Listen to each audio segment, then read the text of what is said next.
Welcome everyone and welcome to All In, All United. Remember the comment he made? I got some bars to these. Run Ryan. Ryan. And the other thing, you have players out there. I think the fellas will take it more serious. No way. What grade? That one I don't know. Yes. Because at the end of the day, right now, Manchester United are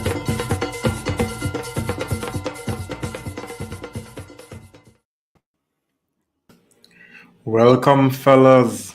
Welcome to All In, All United. It's one of those days, you know, where it is really a dig deep to show up now, babe. You know? I mean, for me, and this is just my take, right? I don't think there was much in the game, right? I would admit that Brighton did look the better drill team. You know, their players looked like they were sure of what they were about. But I don't think that we looked that lost, to be honest, right? You know, as a fan base, I think we knew the limitations of our team, you know, but what I think did us in today was the lapses in concentration, the lack of communication, and you see them errors.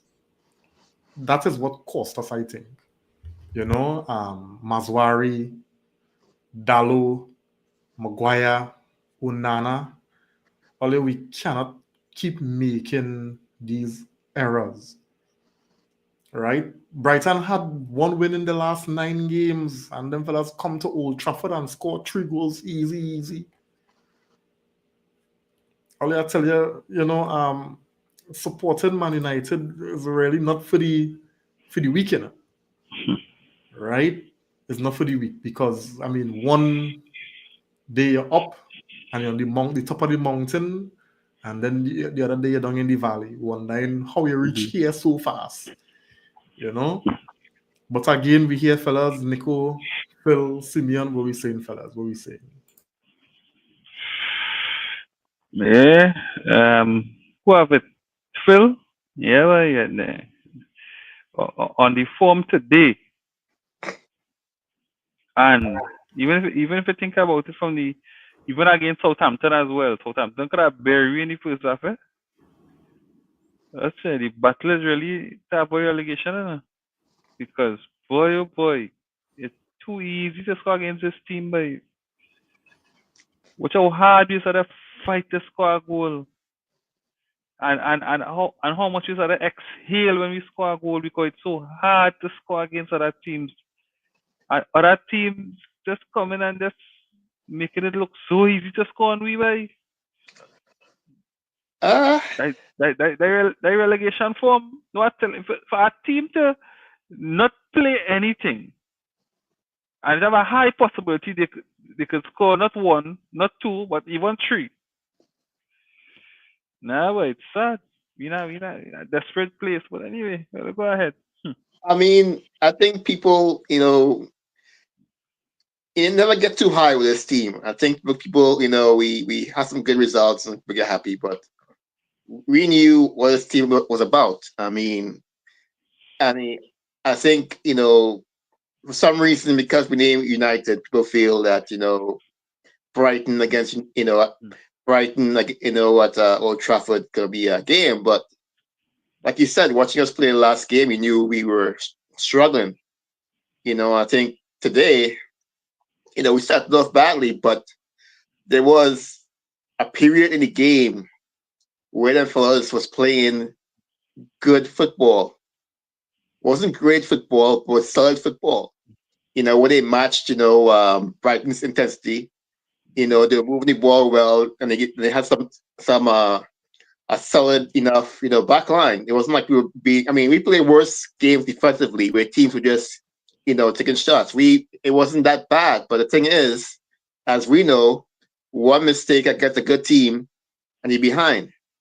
And we had we just had too many mistakes. And when you play against good teams that can keep up their focus and their intensity, you know, and then as you said, and you can't score off your chances, that the little bit chances you make, you can't score. I mean, we make five. We luckily score. 1 goal or 5 chances. When you get 2 chances, you're lucky. You ain't gonna see any goals being scored. So I think a little bit too much is made of this game. I think it was always going to be hard to play on the pitch with Brighton, just the way things are right now. I think because we are united, people figure, okay, well, we go have some kind of miracle form or get up.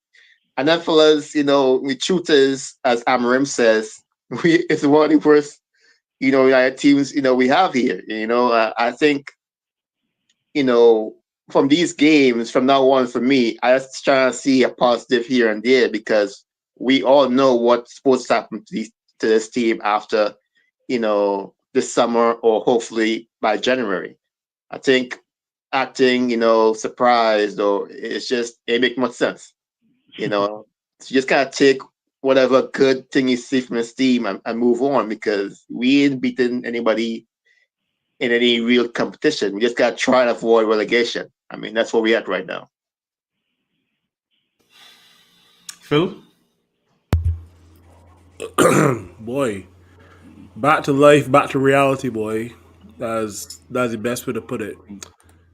Um, today's game versus Brighton. Brighton was just Southampton who just didn't make any mistakes and who actually capitalized on their chances. That's who Brighton was today, right? Um, as people said, or as we kind of know, it's supposed to get worse before it gets better. But for me, the entire Premier League season for us is about to be over.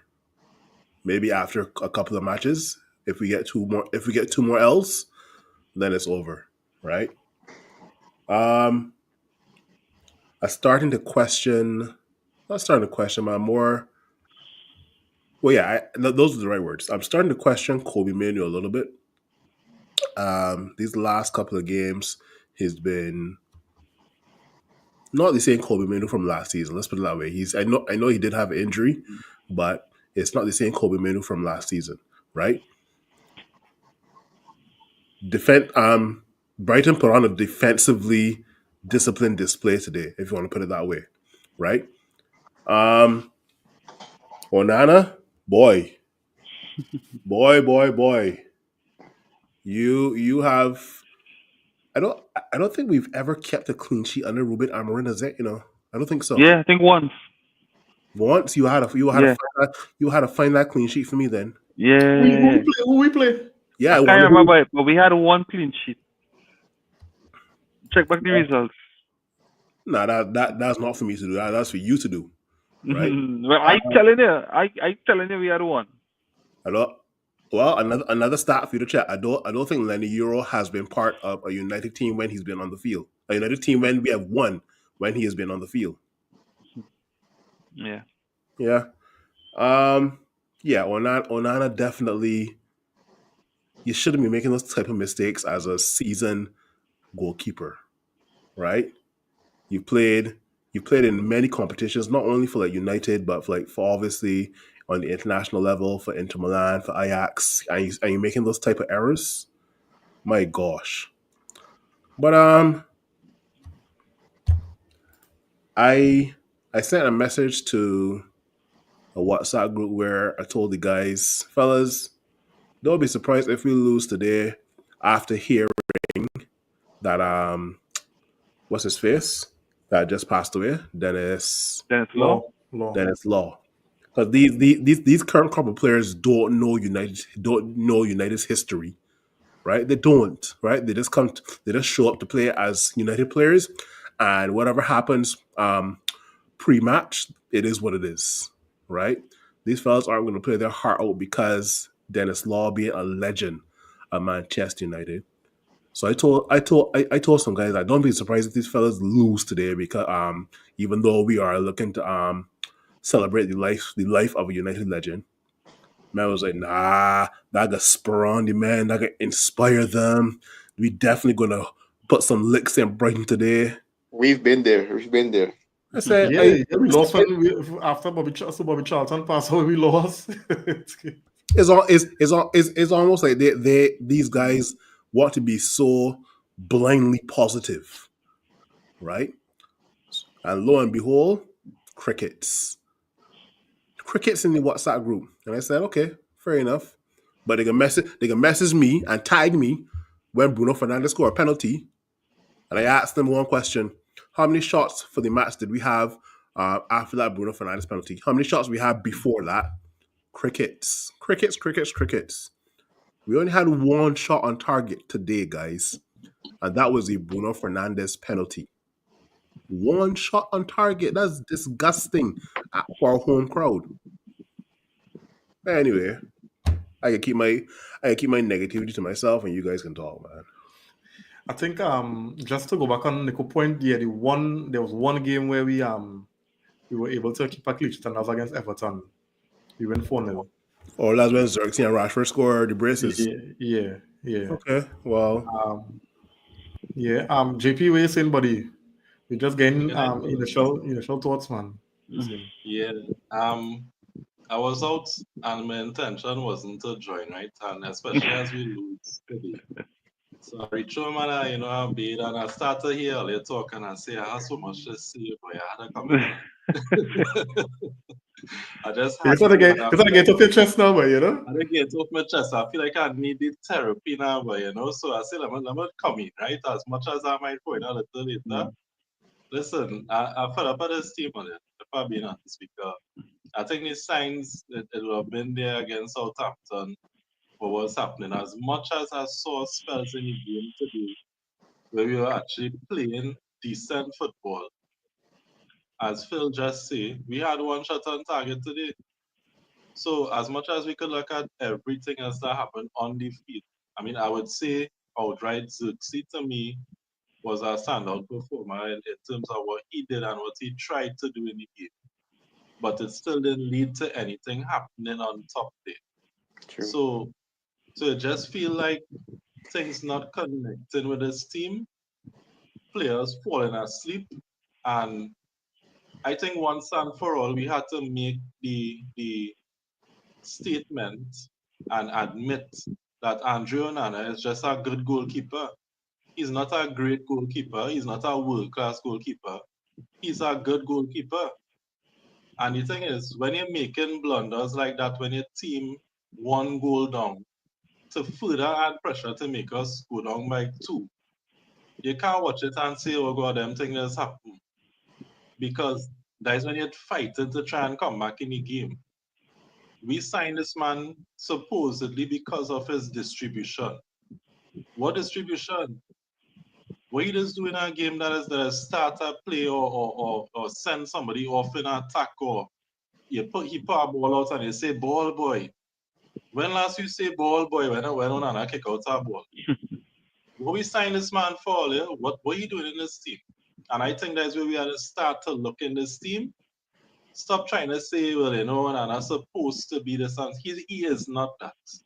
And in every position, we have to go through the team and be realistic about who is who and what they are. Because the team not good enough. I think that's all it is. The team not good enough. Or they bring Amorim to this club in the middle of the season, give him an ultimatum, it's now or never. Or let them back him. I don't care how they find our money. I don't care who they are to sell. Sell Garnacho for that PSR and bring in some players in January. Look what City doing. City was spending how much years and them train out 200 million to bring in Marmoush and thing. You tell me Arsenal didn't need Marmoush more than City? And them and City going on game? We're not serious. We're not serious because if you bring the man, you gotta back the man. This man struck. This man said it's the worst Manchester United team in history. And he's not lying, it's the truth. I mean, if you listen to what JP said, that what he said is so we're not serious. Like I keep going back to see Chelsea. Chelsea won a better team. Look what they did. They invent a whole different financial system to sign players. Look at City. They still worrying about the charges coming in. Let's say, what we're losing. What to do? To bring what 4 players to bring in? 4 players. Look at we got a new coach, the whole new system, and we trying to act like we're serious. Talk about FPP. We losing. The coach says the worst team. I mean, I think the coach trying to send a little signal to them fellas. Hey, you have to do something. You can't wait. You can't wait. It's like this is terrible. We look at the record. Like, ain't no way this team. I think we too. We know what has to happen, and seeing it play out. Like when Ragnick say we need this much players. We think we need to get rid of Shaw, but in reality, you need to get rid of Shaw, Malasia, Dallo, Little. It's like because you can't just have one good player. You have to have 2, in every position. Otherwise, you have. I mean, that's why you see players come in and they play, and then they can't play properly no more. We have to build a team that could play, treat, twice a week. Because the players we have right now can't. We have talk about having a left back. We have no real left back. A whole season and a half waiting for Malasi and Shaw. And we still, I don't think we're serious. And that word what JP used, that's seriousness. We don't have that kind of level of, tomorrow. We can't wait till tomorrow. And that's why you see, I hate Brighton. I hate Brighton with a passion. You know why? Because they're good. Because they're good. No, I mean, I hate them because they're small. They're a small team, whatever you call them, but they're good. I don't care who plays them to come in. Gems all over the place, so just fine. What about Labour? Where you come out from?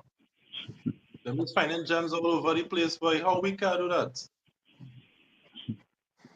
They may come in confident. They may come with a smile. They may come to Old Trafford with a smile, and we can't take it off their face. You know how it is. 3 years straight, they may come and smile. That coach, a new coach, come in with that big smile on his face, and we can't do nothing about it. Nah. But we're just gonna go through this January time period without making a signature. FPP. We ain't serious. I remember making this statement that our team is filled with impact players, right? These fellas that we have currently is men you could, when you look on the bench, boy, right? Dallo could give me a good shift, a little 15-minute shift. Bruno could give me a good 15, 20 minutes here. Right? I could bring on Zirkzee to give my impact right here. That is the players that we have on the pitch right now that we're depending on to get you out of this rut. And anytime you look at any team that we play in, they are better. Right? You talk about Amorim now coming in, and he need time. But I watch his Southampton manager. He there recent too. Look how he had a team playing. What letting them down is the lack of quality, but you can see that they're already adapting to what he want them to do. They're playing with confidence, they're playing with understanding. It's just quality that they're lacking in it. But those fellas already understand and embrace what the manager wants. Why it is we taking so long? And this is what is doing my head in, And we can't seem to shake off the things that, like I had said some time ago as well. Once we could stay in games, we could rough it through. You understand? Now we already accept what this team is. So if we could minimize or cut out mistakes and stay in games, then you don't know what could happen. We could get lucky. Because we are creating nothing sustainable to say, well, we could, have this real attack and we are there yet. But if we could cut out the errors and stay in games, we might get I ain't sure we gonna get a penalty call if we win it. Right, I'm gonna get shoot in the box for we to get anything. You understand what I'm saying? But the point I'm making is stay in games, eliminate the errors. Somebody made the point just now about that error from Onana. Listen, at this level, you cannot be making them kind of mistakes. What is this? I find the goal before that he had to take responsibility for that too. I find so. To me that ball pass right there. You that goalkeeper, you could have dive and at least throw off the ball self. That's the only place Mitoma could go. He could not go anywhere else. Nah, boy. That's it. Well, yeah. I just want to nitpick through the team and want to blame this one and that one, but now the whole team is good. No, but what I'm saying, right, Nico? For me, in my opinion, we know the whole team is good, but they're still good enough if we don't make those errors. And we could stay in games and we could still get something. But that doesn't make it not good. That doesn't make it not good. No, but when I say concentration, your focus, right? Because most of them players, as JP say, Onana is a good goalkeeper. The Brighton goalkeeper is a good goalkeeper too. What is the difference? You know? Yeah. It's focus and concentration. So I don't know. Let me just get some of the comments here, fellas. All right. Aaron on the inside, good night, man. Thanks for joining. All right. Eric on the inside, good night, man. Thanks for joining. He's saying the sad thing is I don't think none of us are surprised we lost. How the mighty have fallen, huh? Yeah. Jesus Action on the inside, good night to you, man. Thanks for joining. A shambles, I say, as you put your efforts to overcome our frailties is because Onono comes up. Yeah. Erickson here, Meno and Ugarte need help in midfield. One of the 10s need to drop back to provide support. And I talk about this last review. Yeah. Nobody think about it. Go ahead. I think Bruno just dropped in to provide support. No, what I say to me, Bruno should have started deeper. Because Meno and Phil will talk about it. Meno not giving us what he was giving us last season. You need in Meno position, you need somebody to drive with the ball. Meno not doing that, you know. The role Meno played until me, anybody could do that, you know. He not doing anything special in that midfield, you know. But again, I don't want to nitpick because the whole team is good, right? But to me, I think we need more from Meno if this team has to improve.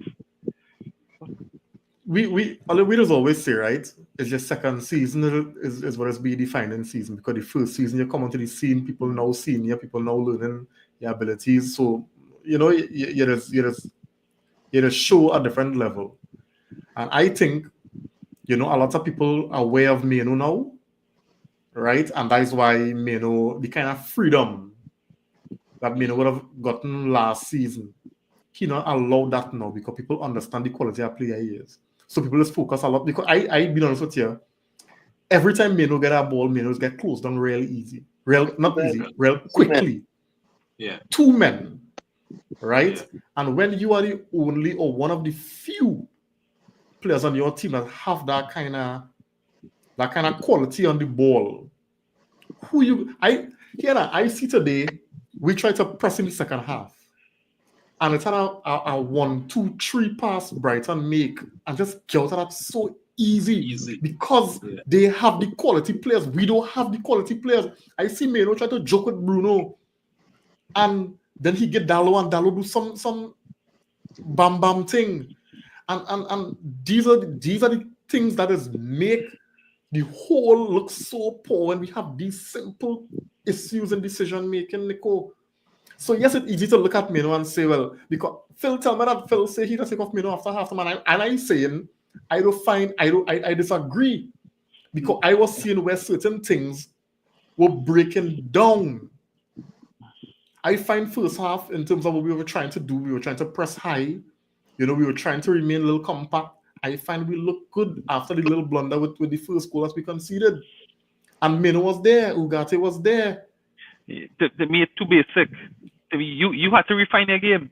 Yes, use the all right. Everybody marking you, but everybody marking Bruno too. I just saying, but Bruno making space and Bruno doing what he had to do. I do think Bruno had no sublime game neither today, because no, he didn't have a sublime game, but he impacts games more.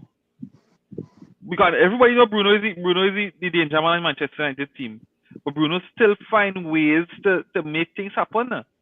And I find for if we're saying, you know, I mean, everybody targeting Meno, he had to find ways to make it happen. However, you had to find ways to make it happen. It can't be an excuse that, well, 3 men marking him, so then better we play short. No, I think you're being harsh on Meno, and I'll tell you why. Because you're saying Bruno impacting games, Bruno finding a way to impact games. I could disagree with that. What I will tell you, I'm seeing with Bruno is that Bruno being a little more conservative, you know, wasting the ball, right? And that's helping the whole team game. But to say that Bruno you're game, related to the second match that both Ugarte and Meno got subbed off at the same time. Yeah, because they're not impacting games. Because I can understand what Ugarte does do, and Ugarte to me does do it well, right? And of course, the amount of work Ugarte had to go through during that game is more than average, right? Or above average at the amount of work he had to do. So I can understand why he got to come off. But to me, when Meno come off, he would have given 70% or 60% of what he could really provide or support the team with them. And I think he could do more. It's not the same Meno from last season. I honestly find when Meno come off, right, we just look less potent in any, you know, possible attack scenario. Yeah, but he don't right? help. He don't help in the attack. Let me be honest. How do Meno affect no, attack? but you see, you have to and they're just saying you have to watch the thing as a whole, Nico. You can't watch it as, okay, so Meno didn't beat through 3 or 4 men and make a beauty pass. No, yeah, but because you see, you have to look at the type of player that you have there. Meno is the type of possession-based player, you know, make a move, make a pass, control the ball, make a pass, move, that kind of thing, and try to progress the football, you know, as a unit, right? That is how Meno is. That is what Meno bringing to the table. So to say that you want Meno to, you know, give you what a Neymar or Lionel Messi will give you, that is not the player. No, but understand what I'm saying, because that is them players will come in and give you something different, right? But Meno could only do as much as the players around him allow him to give. And when last we saw Meno play that through ball to, let me say, one of number 10. You could remember that? Anytime? Yeah, but we threw balls. We number 10s don't break the lines like before. We threw balls. Number 10s just come, and I've seen him make passes to Ahmad when Ahmad pushed. When last he make a through ball to a wing back? Because everything last game against against Southampton. I guess we're going on a road, but again, it will unfold in time as we continue to look at United. I must say though, if let's fast forward to 2025 summer, and we do get I can't think off the top of my head, but let's say we do get a midfielder who is not only combative, not only is box to box, but has some speed on him. I think Meno may be on the bench, and that midfielder may start next to Ugarte, right? Because Meno has his limitations, but then again, it's all about the players who are around him as well too, right?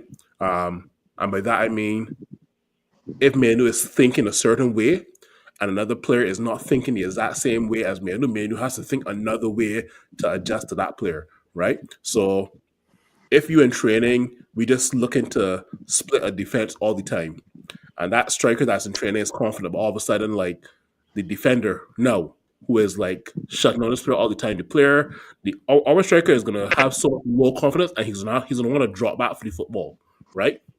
So you got to switch up. You got to be able to adapt your football game. And I don't think Meno has done that as yet, right? So I don't know.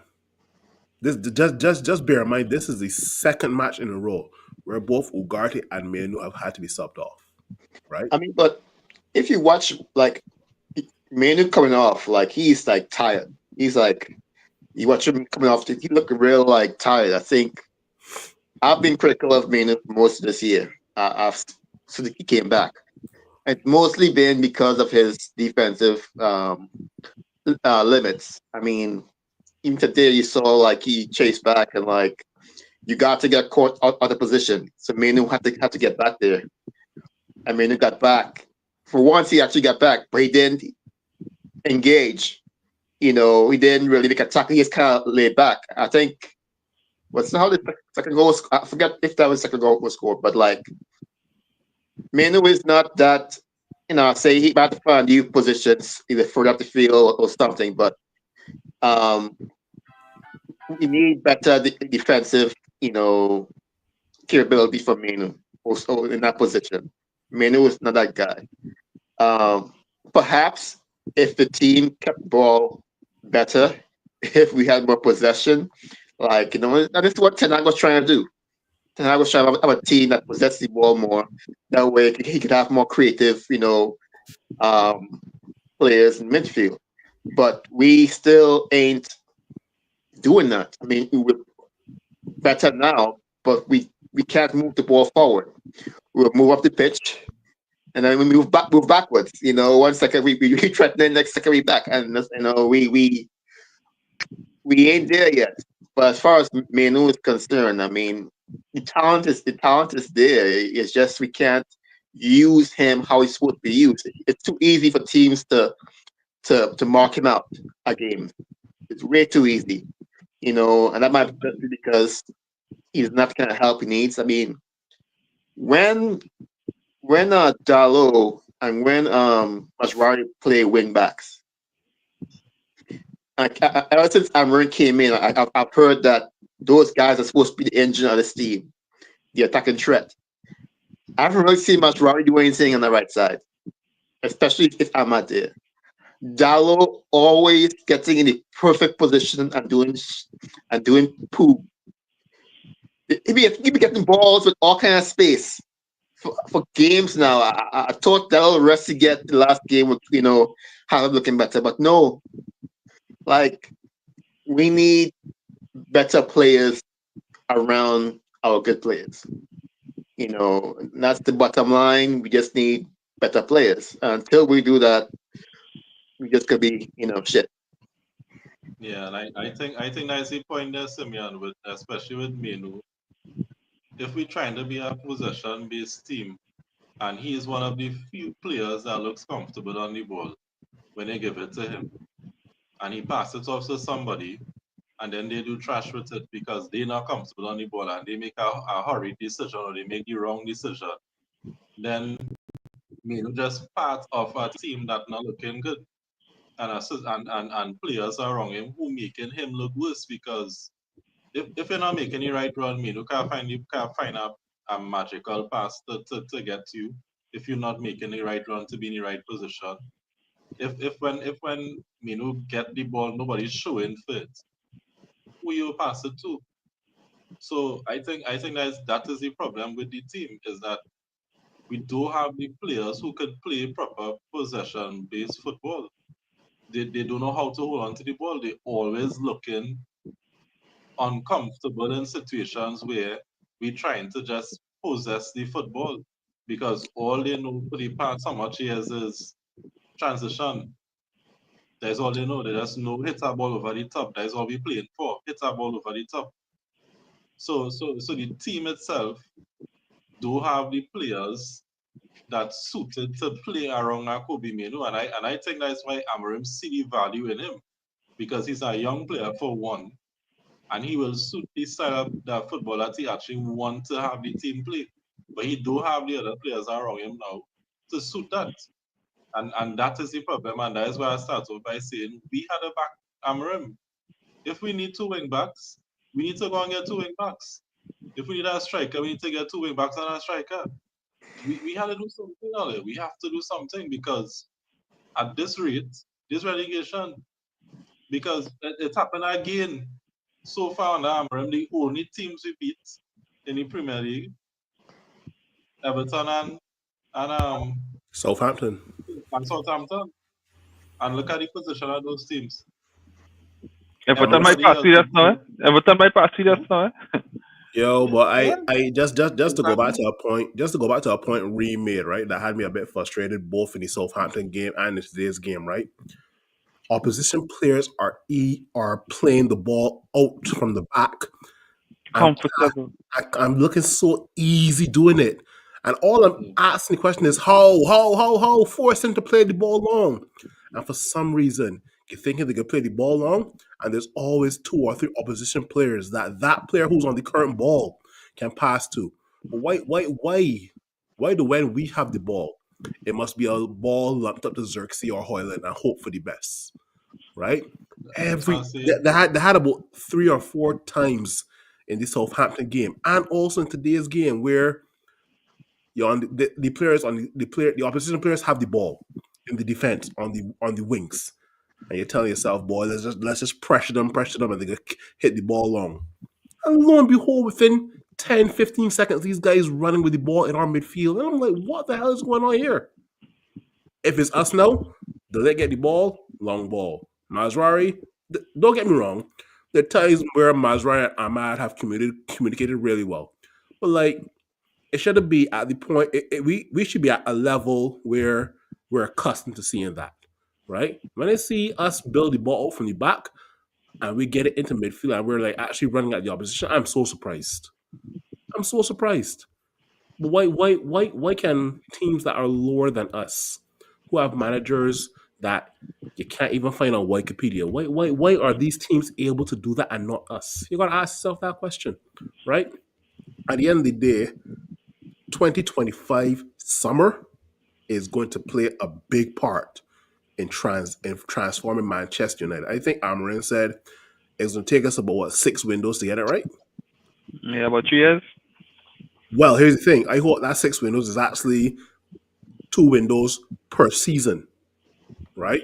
I don't want to be 6 windows as in 6 years, right? It had to be 3 years.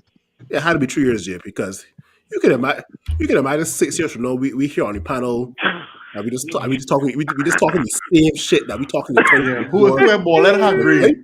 Who have balling agree? How in 6 years from now is what 2031. If we are talking the exact same shit here right now in 2031, something has to be fucking wrong. I'm sorry for my language. Something gotta be wrong. You know, and we were talking about it before. How City could spend 200 million and, you know, they have 115 charges and all these different, and I asked myself, why we so trying to conform to FFP and PSR and all that kind of thing? Just spend the money and let them ban we, and we go have all the players, you know, and we go just take we ban. If we assign nobody for the next 3 windows, and there's it. You fighting up to convince me that you're trying to be in conformity and everybody else are wrong. You know, gain charges, gain this, gain that, and nothing happening. They must get a little 2-point deduction. Dog, if I get 6 players now and I don't face a 6-point deduction next season, not taking nothing. Yeah. It's like we're trying to be so good. Yeah. That's we cutting off we nose and spoiling we face. We try to play smart with foolishness. Yeah, boy. Yeah. And everybody else beating the system, and we there chop it, still in the arc ages. Look, we know getting director of football when other clubs have director of football years now. Everybody understand how to beat this PSR FFP thing, and we now learning. Really? Yeah. If that is the case, well, then it might really be 6 years and not 3, fellas. But Kareem, I mean, at the end of the day, it's like we are. This is what bugs me. Like the fans of Manchester United put their money to make this one of the best, finance club in the world. We know we go out there. I mean, how many fans, United fans around the world, put money into this club? They have money. I mean, they can't tell me that fellas didn't have money. Forget money, Simeon. It's time and energy. You can always get back money, but time and energy, you can't get that back, bruv. You But can't get that back. what they doing with the money? I tell you right now, and this is God as my witness, because we talking 6 years or 3 years, we don't know. I will move to a different country where the time zone puts United playing at 3 o'clock in the morning, and I will not get up to watch them. 3 o'clock, 2 o'clock in the morning, anytime after 12, but before 5 o'clock in the morning, I will move to a different country. If United is playing at sometime 8 o'clock on Saturday morning and is equivalent to 3 o'clock in the morning, I am not getting up. I watch the highlights, done with that, man. This is foolishness, boy. My thing to it is I really don't think the issue is really money out there, because when you look at over the last, how long now Sir Alex Ferguson leave? 10 years? About? Yeah, 18 now.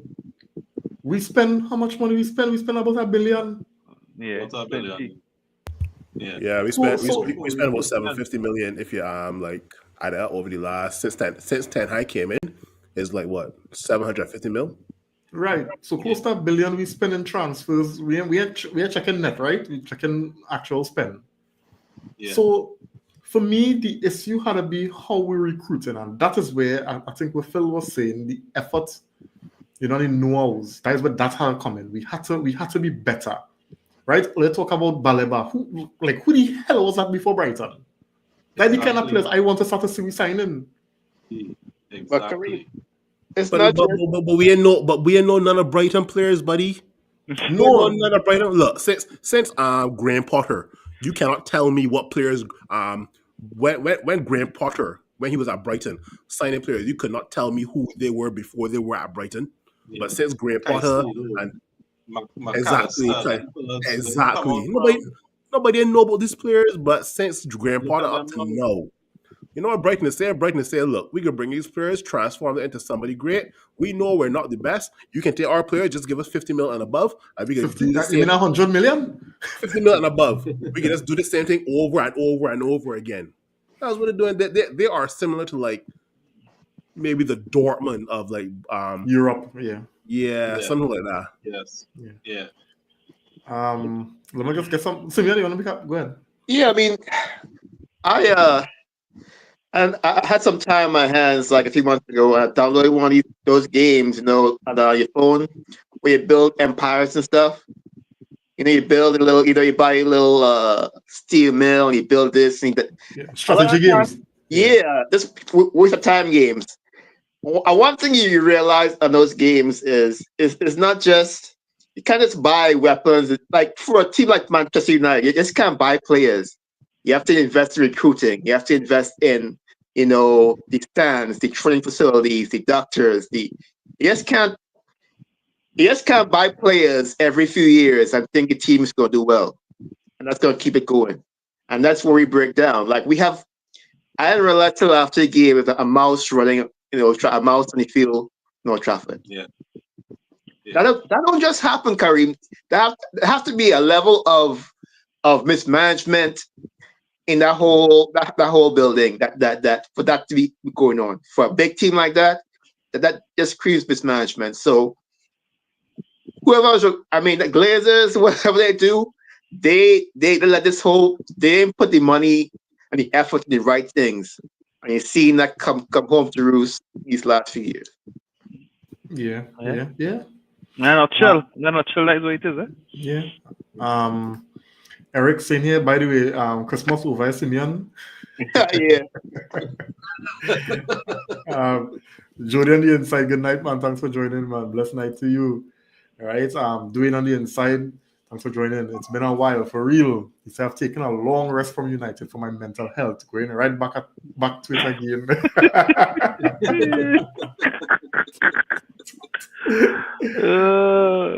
They will just come to tell me, hey, hello, bye. Yeah. I think it's frustration. Man. Jody said, yeah, did I hear someone say Onana? Yeah, but that's all you say earlier. We had to make a decision on Onana too. Onana not good enough. He not consistent enough. Yeah. He might give us a good save here or there, but he's not a consistent enough player to to be playing for or starting every game for Manchester United. As somebody else, as Reem would be saying, backup. He's best backup player, best cup games True. played. Playing in cup games. He don't have the level of consistency that we need. Yeah. And Pioneer is not the answer. Of course not.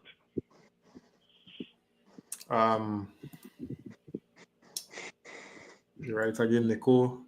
Eric saying here, you were right. I'm sorry. We should have kept. Well, let me don't go there. Right? Let me don't go there. We're talking about recruitment here.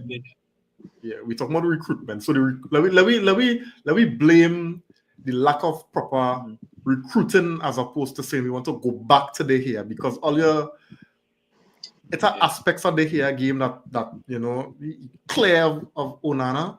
But let me don't ignore the fact that at that point in time, it was really time for De Gea to go. Right? He was making real errors too. I don't know why people forget that. De Gea is costing us real games coming out at the end there. That Sevilla game in Spain. Yeah. They're forgetting that. Joey saying here, like, seriously, how hard it is to find space? That is one of the basics in football. Men passing the ball and not moving into space. I think we off the ball movement here, Jody, right there. It's poor. It's poor. Yeah. You see, what's embedded in them fellas on the mental is that the attacking players is the ones who are to be making the space. All I do is look up and make a pass, But in terms of trying to build the football, and I think Amorim said that in terms of building the football from the back, we really had to learn that, but we don't know how to do that. And it's real shocking that you're talking that way for professional players who are making so much money by. Exactly. Jody saying here about Phyllis since 2019 we're talking this, right? I guess. Yeah, but at least we used to be in, but still at least we used to be in and around the top 4 now. So it had a hope that we could improve to make it back consistent in the top 4. But that fall was hard, by. Yeah. That fall right now it's real hard. Mm-hmm. Because around 2019 we still was seeing, we are still competing. Yeah, we was in Champions League. We was doing well. We are still competing, but now I mean making Europe was was a no-brainer or was a failure if you're in automatic. Europe. Yeah, that was an automatic position. But no, you make a European European place. You biting a hand off to take that place. Conference League, all kind of thing. 2019 was Mourinho, and no, in 1920 was Oli. That was Ollie's second season. Okay, 18-19 was when Ollie took over from Jose. Right. Yeah. But I hope you guys on the panel and in the comments, I hope you guys are not holding out that Manchester United Football Club is going to be in a European spot in the next 2 or 3 months. I hope not. What? Until we fighting relegation, you talk about European spot. But I'm trying to tell you, Nico, that there's some United fans out there that I've talked to in the last month that said that we're still holding out for top 10, we're still holding out for a European spot. I'm like, which European spot? Champions League, Europa League, or Conference League? And I just get crickets. Y'all watching how good the top 10 teams are in the Premier League this season? Yeah, very competitive. Very Right now, I'm looking at our schedule and I'm looking to see when's the next big game we have. Because that's the only time we go and play football. Yeah, boy. Jody saying here, bro. When I talk the talk, man was all up in the feelings, and even if we had moved on from the here, it had better options out there. Yeah, basically. Yeah, totally agree. Hey, Jordan on the inside, man. Thanks for joining all the way from the UK. Yeah. Ilanga, but I don't want to come back. Ilanga talk about that. Ilanga basically say United will kill his career because he wasn't going to develop. He went to Forest and he was allowed to develop as a player, and that's why we're seeing what we've seen from Ilanga now. Yeah, I'm with no expectation to that way. Correct. It's always easy to develop without expectation. When you give it Kobe Mino with the expectation of Zidane, you understand? You're putting pressure on him, and Jordan saying here JP, but we wasn't sitting 13th this far into a season, right? Jordan saying here Europa League win or nothing, right? Jordan saying here the only way we get in Europe is by winning the Europa, and even that not even we are winning the Europa League at all. When you look at how everything had to just go in we favor lock. We had to get locked. We had to get referees. If they got big teams in the Europa League, yeah, we'll win it. If they got small teams, not smaller than us, then no. If our track to the Europa League final is Man City, Barcelona, Real Madrid, Liverpool, of course we go win. Of course, easy, light work. But if we gotta play Ipswich and Millwall and Preston North End and some team from Guatemala, hell no, we getting knocked out. So hear this, right? And this was a question that I had on the card for the last pod, but I mean it still applies, and it will go back to when Amorim had said, yeah, we did well against Arsenal, yeah, we did well against Liverpool, but I will know my players, I will learn more about my players against Southampton and against Brighton and possibly even against Fulham, and as we say, the teams that below us. What do you think Amorim would have learned so far?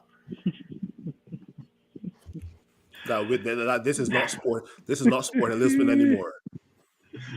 This is not sport in Lisbon. This is not sport in Lisbon anymore. We are not in Kansas anymore. This is a real deal, right?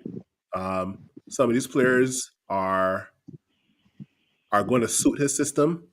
Some of these players are going to be criminals. Some of these players you need to tell a month or two before the summer transfer window, you're not part of my plans come 2025, 2026 season. So please look for another club, right? He also has to, I'll state this last point. He realized that some of these players will only play when it suits them and not him. I don't know. I think you'll be saying, why the hell did I take this job? Because the level of stress that he going through here, that he was comfortably sitting in the Champions League, beating up everybody in Portugal and beating for however long, to accept this poison chalice that even funds difficult to come by. I think he would be possibly regretting the decision, to come to United. Because as everybody was saying, you brought the manager, halfway in the season, you had to be backing him all now. All now we supposed to be properly linked with proper players to back the manager. Because you're playing him out on a limb here with a squad that is not his, not designed to play his way. And from what we're seeing, we don't know. We really don't know what's going to be any team. But from what we're seeing, with the eye test, he not get any support that other teams getting that he should have gotten if you went all hell and high water to get him. And based on that, I think he would be regretting the decision to come to United. I mean, I think he's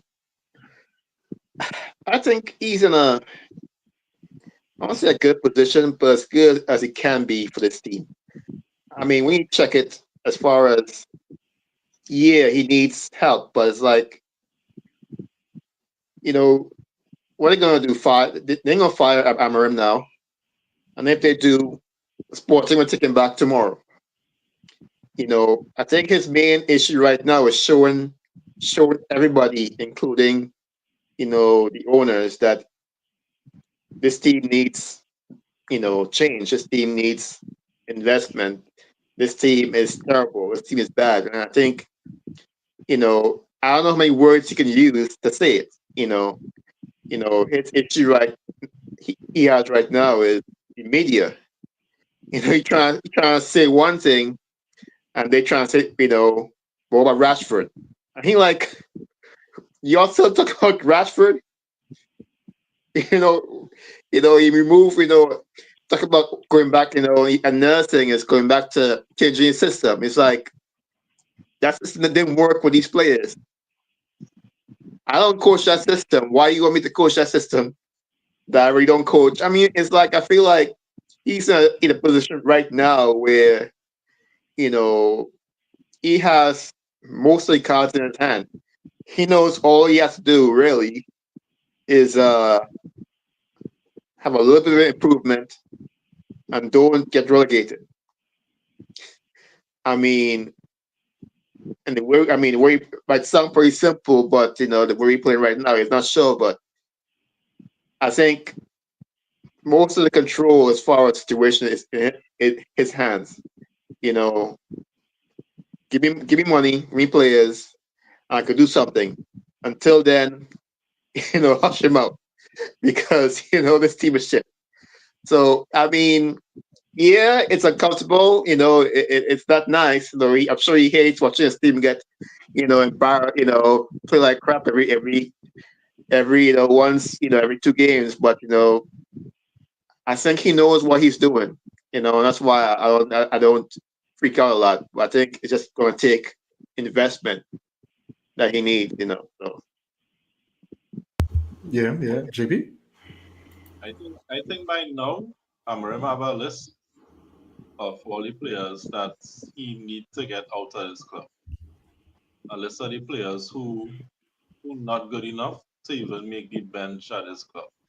And I think that'll be a very long list if we really strong and think about it. If we strong and start to go through player by player in the positions, I think One of these podcasts, JP, we gotta spend an hour going through the players that can stay so. and that Yeah, can leave as well too. And I yeah, could be here. I could be here for it. yeah.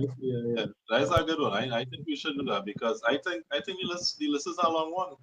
It's a long list of players and I might have some surprise names on that too. If we think about it, because the whole thing is about resetting the culture of the club, and that might require again rid of some names that people may be surprised to see on the list as well. So I believe that's where his head would be at right now, and as Nico said, I think there'll be an element of regret as well too, because I don't know what dream they sell him to make him think that is a good idea to leave the time that he left and come into the club, because it had to be that he felt that he was getting the back in. And today is the 19th of January, the window open how much days now? And we don't even have a concrete link with anybody earlier. We have more links with players leaving the club than us than and any kind of link with somebody coming into this club in January. And we have at least 3 positions that we need to get players to come in this club for January.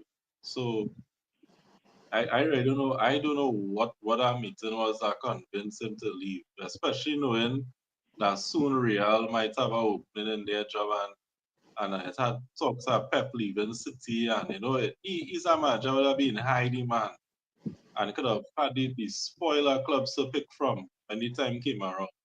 So I don't know what's the Jim and them tell this man, but his dreams will sell him. His dreams, because tomorrow is the 20th of January and nothing to back me, man. This you see watching our team free falling and they're not doing nothing about it. Boy, I that think I word. think sorry Phil. I think Anthony will be out. We will get it here. We go Yeah, probably tomorrow for 20s. Anthony. Yeah. Yeah. Phil? Nah, I mean, going from sporting, going from being a comfort to Manchester United, boy, you gotta have some sort of like some restructuring of your mentality. You have to. It's almost like you're going to work every single day, but you're going to work in a helicopter. That means you're avoiding traffic. And a man tell you, look, I could give you a Bugatti or a Ferrari to drive to work, but you're stuck in traffic every friggin' day.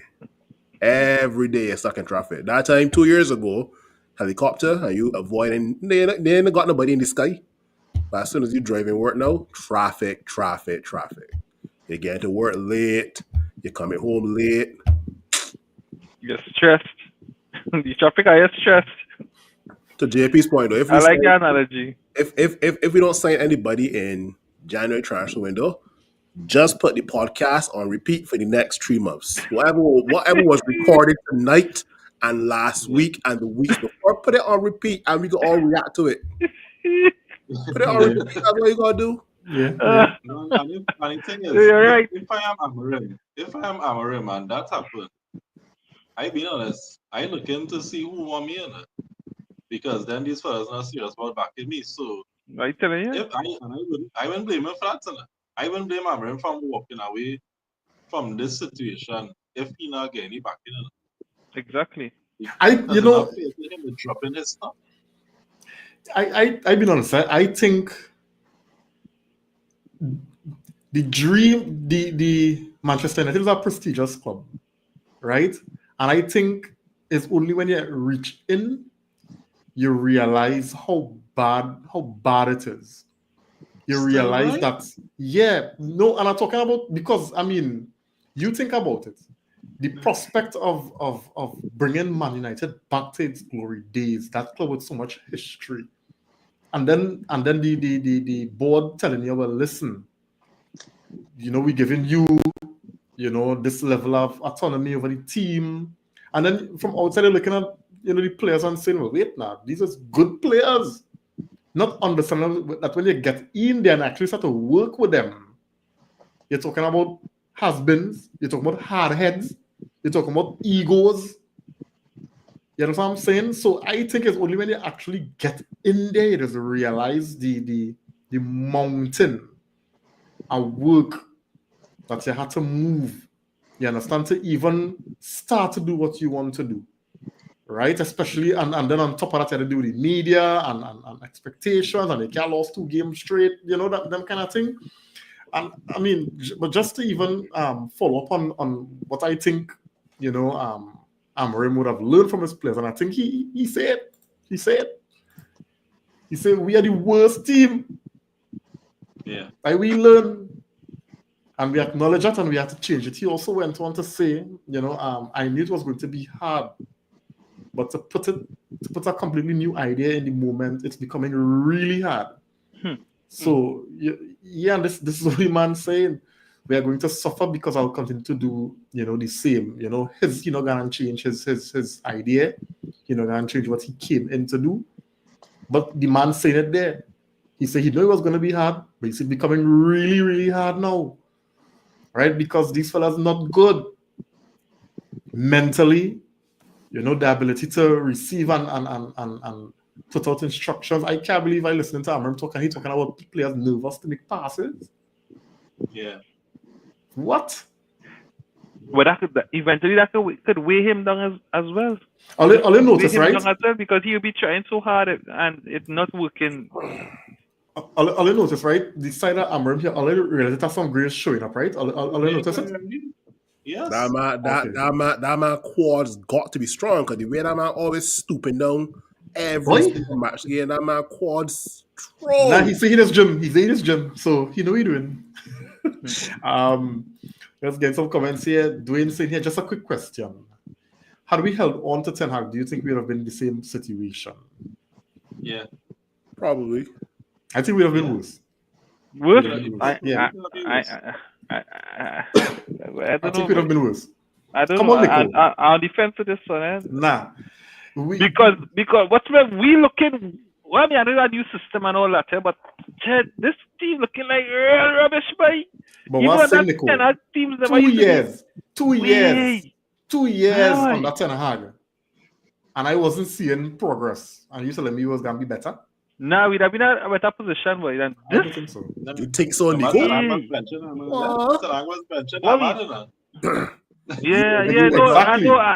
agree.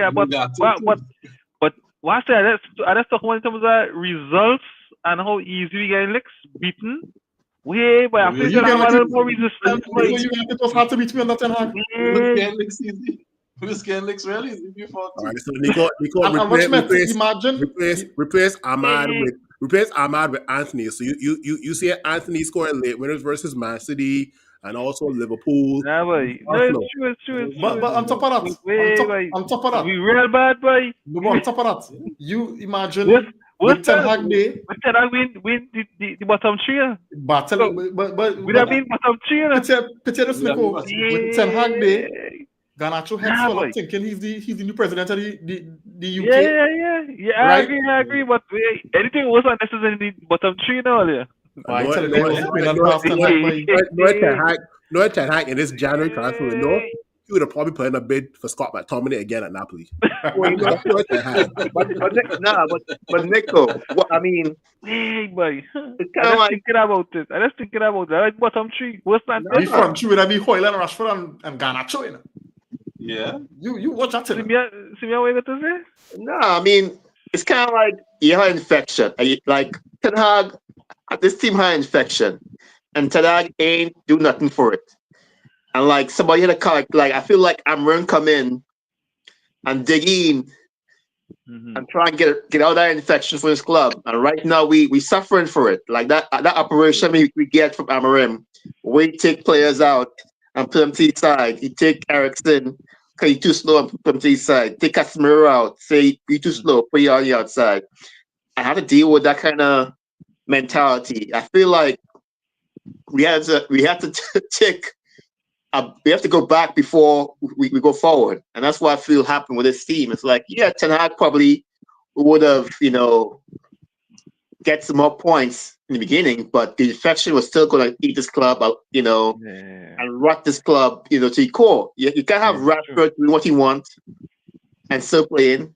You can't have Garnacho with a fit, and nothing happen and still play it. And that will affect the younger players. The younger players will see that and say, hey, I should be doing that. If I want game time, I should be doing that. So yeah, I mean, you might be right. We probably might be ahead, have more points, but we still will get. I mean, Rashford might wake up one day, the one play, and we get 5 goals. Or Nana would still be doing this nonsense. The same thing you see. The same kind of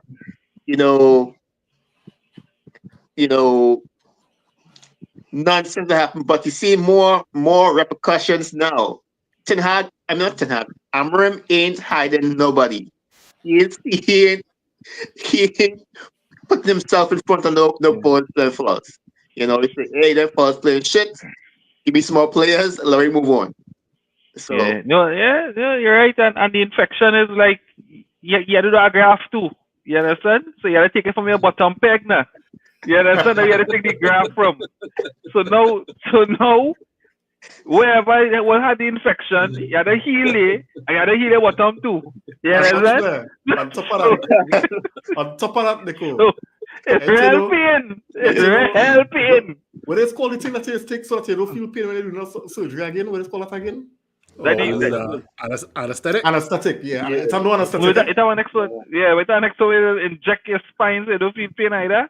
I forget. I think yes, epidural. Yes, epidural. Yeah, none of that. You understand? Every single game. Cutting and graphing, all of that feel right. Right? You just get antibiotics. No painkillers. Right? Just antibiotics. Yeah. Real shit. Jordan saying here, do you think Ineos will back him in January or wait until summer? United killing Amrim's already glowing smile gone and his eyes looking baggy. He can't change the system.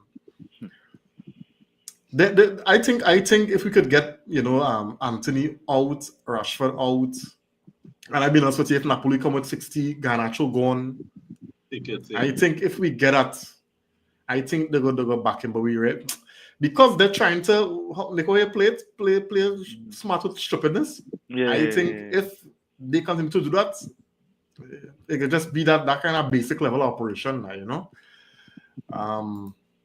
Jody's saying here he also said he's not going to be naive. Yeah, that's why he's saying it as it is, Jody. Yeah. Jordan saying here Ten Hag benching Ahmad is football crime now. He linked to Dortmund. Imagine Rashford and Ten Hag link up. Yeah, good link. I think Ten Hag will do good at Dortmund. That's just me, and I think Rashford will do good away from Man United. Yeah, I just he might be good not coaching egos now. yeah, Yeah. you know, or having to just manage one, you know. Yeah. Ericsson, at this point in the season, based on where we are in the league, what's most important, results or performance? We had to get the results. We gotta get both, yes? No, you gotta get results because we is it's not comfortable. I think at this point it's all about results, boy. Yeah.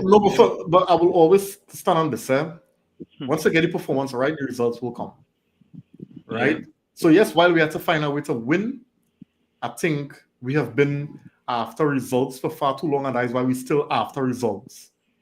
And it's not comfortable. It's not easier. You understand? So and this is what Amarim said. He said we need to play better. And once we play better, the results will come. And we won't be. Look what happened with Southampton. We didn't perform well, we get the results, and then boom, next game we lose. Because we're not putting in the proper consistent performances. So it's true, but we still have to get the results at somewhere in between there. Boy, Reem. Yeah, I go over results. For right now, I would say this is the business end of the season. If we perform it well and not getting the results, we could be in the championship next year, boy. No, but what I'm saying is margin. Yeah, you can imagine we performing well and doing tiki-taka against like Millwall and Northampton. These teams, man, playing tiki-taka around these men, man. We look so good, boy. No, for me, and I said it before. If we could stay in games all year and not make them stupid mistakes. And stop considering the first goal too. How long, Marie? How long on this podcast have we been saying the exact same thing? Once we don't make stupid mistakes, I'm sure you can play recordings from 4 or 5 years ago where we saying the exact same thing. You know, once we don't make stupid mistakes, and here we are in 2024. I telling this. At least we're doing this screen graph right now. You know, we're doing this screen graph. So you know, Jesus saying here. I'm gonna lie down here. Be careful. I'm gonna lie down. That's lie down. Jesus saying here 1 step forward, 5 backwards. Yeah, for sure. Alia, let me look to wrap it, right? But I just want to make a couple. Alia, can feel free to jump in on this. Right? Earlier, them referees starting to boil my blood. Yeah. Right? Yeah. For that penalty earlier. Right? I said the referee stand up and he studied that. He stand up and he was saying, how I could deny this boy? How? Yeah, did he really try to kill Xerxes? He didn't try to kill Xerxes, so I don't want to get on that. He was last man as well, too. Yeah, he was the last man, so I could probably work. Yeah, and how he takes so long to get that call. Yeah. So much other marginal calls that these referees not making that could work in your favor. You can never tell, like some corners Ahmad was supposed to win that he didn't win. At least 3 corners, the tackle from behind. And Dalo. What do you want Southampton? What do you want when the ball going way out? Way out the ball going. And you know, Nico, for that Southampton game, if that goal is scored, you know, VAR was going back, eh? Yeah. If we did score, and that VAR was going back, eh? But let play. Yeah. Now them referees and them, that just becoming more and more annoying and obvious that they're really plotting. Yeah, they're plotting against me. He's fouled on Dalo for the goal. The referee stand up and watch that several times from the yes, that is the one, JP. You see that one? The man stand up and watch it over and over. Yes, boy. That one will kill me. What are you looking for? Guys to show you that they're looking for some way to say that goal. He was just looking to see a little toe touch that ball in there. Yes, boy. The man toe touch the ball to say, nah, he touched the ball. No, you see that one? No, I tell you, that one surprised me. How long he stayed? I think that is our first glance. That goal. And that is it. He's supposed to walk away from the screen one time on first glance and say, yeah, no goal. Nah, boy. Yeah, that's not real. Yeah, it's ridiculous. It's ridiculous. You see, that's on that penalty call. If he could have not had to answer questions and say that no penalty, he'd have do that. You understand? I don't know how players just really keep the cool with them kind of don't cuff down referee and thing already and walk off in and take a ban in them. Yeah. Kareem And then Legal's you think 16 games ban. Even though he didn't give Baliba the straight red, Baliba was operating on an orange, basically. And in his second half, it has somebody he pulled back. Yeah. Yeah. And then thing is yellow card. So how it is he remain on that field whole game? Because the referee's supposed to have him in mind now to say, well, I probably should have sent him off in the first half. Yeah. And if he do anything else now, he had a go. And the thing about it is these calls don't go in our favor, you know. We don't get them No. calls. You don't get that. If somebody pulled down if one of Maguire or the lid pull down a player like how Baliba pulled down Zuxi, that referee waiting he hands so before the man even touch. What's that? And that red card was coming out one time too. You see how easy Martinez got a yellow card against Gabriel Jesus? Remember that one? Yeah. Martinez did nothing. Nothing. Right? Something, I can't remember exactly what happened with Gabriel Jesus. He holding his knee.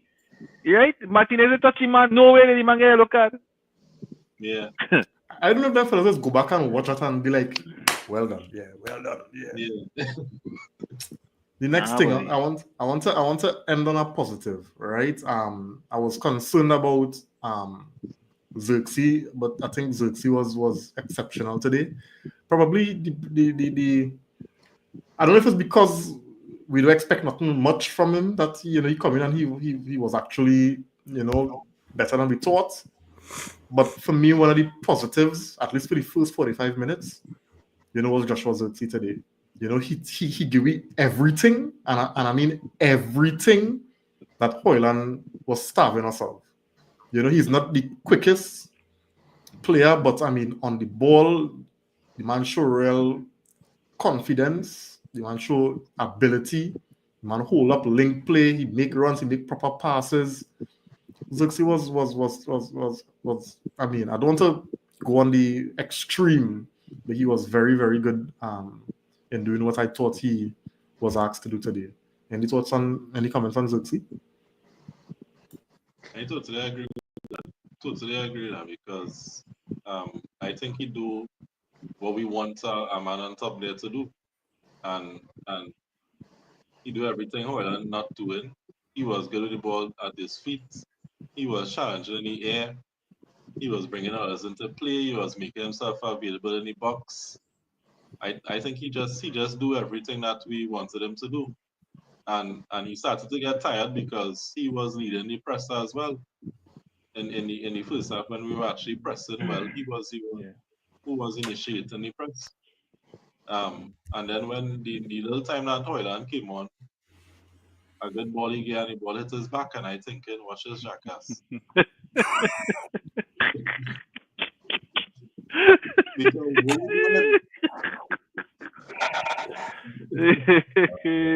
and that's the kind of thing that making Xerxes look so much better now because when you come on, and I laugh when the commentators say they need to bring on Hoyland now to be more of an aerial threat. And I thinking, when you ever see Hoyland when I'm never. Hoyland don't jump in that.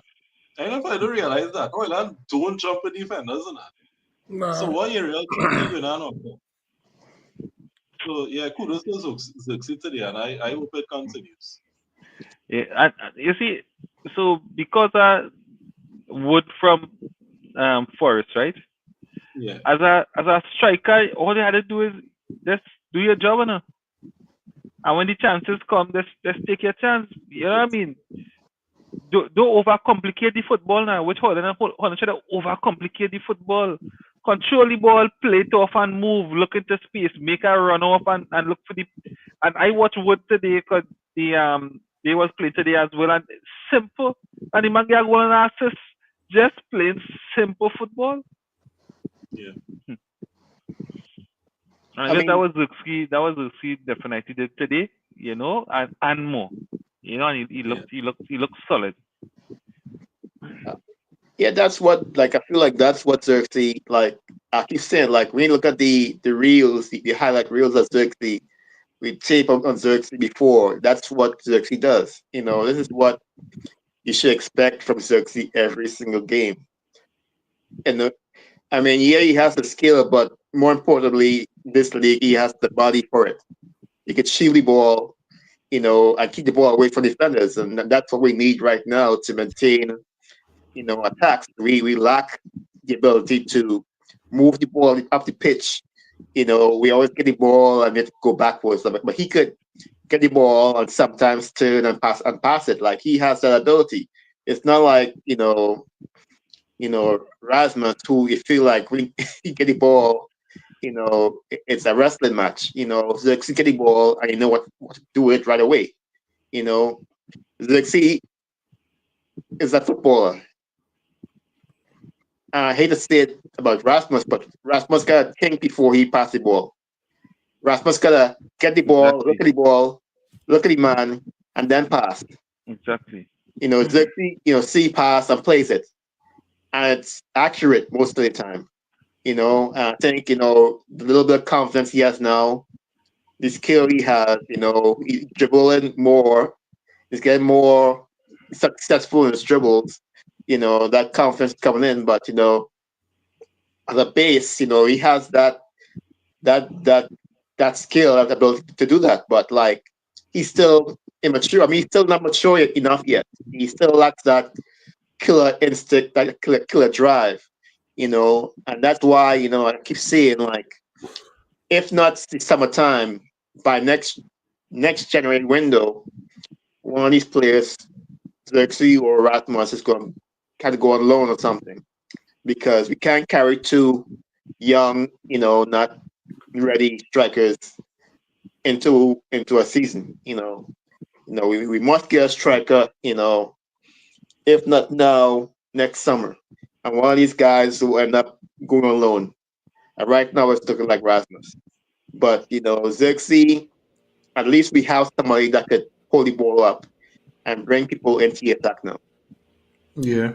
One thing I realized about Xerxes is that Xerxes also stops our midfielders from playing long balls, because the way he plays, he comes back for the football. So it's not like, okay, I'm gonna stay up top and hope that you guys can find me. I'm gonna come to you and you give me the football so I can start something. So he's gonna stop whoever's in midfield. He's going to stop them from playing long ball. This whole foolishness of playing long ball to Rashford and Garnacho back in the day, I think, is slowly but surely coming to an end. And Xerxes will probably be the reason, or be one of the reasons it comes to an end.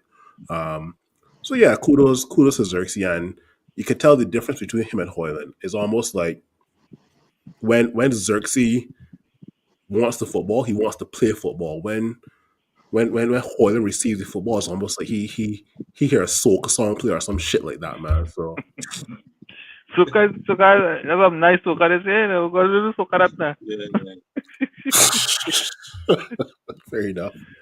And I will say the last thing on Xerxes is almost, I don't know if you'll notice, when a defender or opposition realize that, when I say you have a certain level of quality on the ball, they don't rush you now. There's tend to, yeah. So you just have a little more time on the ball, because they will try to now predict a pass or action to cut it off. But Hoyland, because they realize that Hoyland not that good on the ball, they don't give him time, because they'll get it back one time. They fancy the chances are getting it back one time. Mm-hmm. But with Xerxes now, you have to kind of hold, because you could get beaten at turn easy, you could get beaten at 1-2 easy. And he just take players out of the game with those 1-2s. So you have defenders thinking more now, because you could switch it up.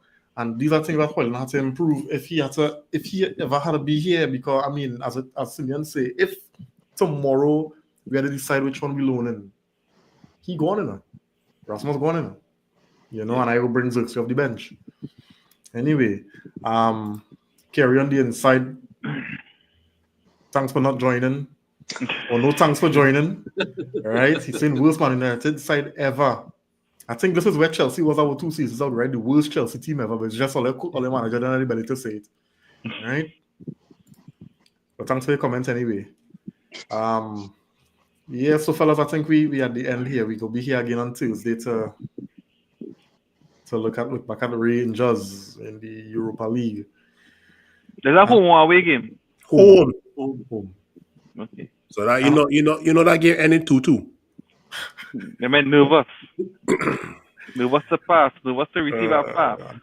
Jeez. Let me hope they're looking at Rangers as a big team from Scotland, so they might actually play. Oh, fair enough. I feel like I'm taking a band there in that game. After that penalty heroics, I feel like I'm taking a band there in that game, man. Other than them penalties, man, they was trash in that game. No, but he makes some good saves, JP. Some decent saves, but his Yeah. was terrible. That man His execution was terrible. The ball boy is the way he was getting right through. Well, maybe that game he could improve that. Maybe not. Yeah. Eric, if I answer to Eric, Erickson and them fellas, I know your name close, but them fellas is impact players. Them fellas are come off the bench. Yeah. Them fellas are come off the bench. Yeah. You know? Anyway, fellas, I think we at the end there, you know. And as always, we do appreciate all the likes, all the shares, all the comments. You know, don't forget to check us out on YouTube if you haven't already, and subscribe now. Right? We know men fighting on TikTok, we ain't going through that, right? At least not yet. You know, so we're on YouTube, so you can access, you know, without any, you know, notification. All right. So yeah, so we're gonna be here again on Thursday to review what we hope is a comfortable win, which is almost unheard of. You know, for Man United. Comfortable. Here now, City dispatch Ipswich with ease. Anyway. So, Nico, Cindy, and JP, Phil, fellas, it was nice. Have a good one. And see you all on the next one. Good night.